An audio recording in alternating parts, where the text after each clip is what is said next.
નથી પડતી, બરાબર? અને આપણે મનથી મક્કમ હોય ને, નારી તું નારાયણ, અને નારી શક્તિ જાગે તો કયું કામ અશક્ય છે એ કોઈ કલ્પના કરવાની નથી. એટલે કે મારે બધા મારા માતા અને બહેનોને મારે એક સંદેશો મોકલવાનો છે, આપણે રાજ્યપાલ દ્રવ્રત આચાર્યજીનો, કે ભાઈ નારી જાગૃતિ કરો અને આપણે ઝેર મુક્ત આપણો વિસ્તાર બનાવો.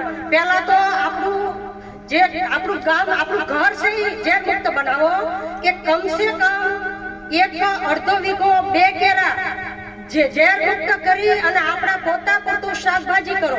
શક્ય હોય તો વીઘાનું પછી કરો, પણ પહેલા પોતપોતાએ બધાએ શરૂઆત કરો. તો આમાંથી બેઠા એટલા બહેનોને મારી નમ્ર વિનંતી છે કે અત્યાર સુધી બેઠા તો એમાંથી કોને કોને સંકલ્પ લીધો એટલા બહેનો ઊંચી આંગળી કરશે મારા તરફથી. સરસ.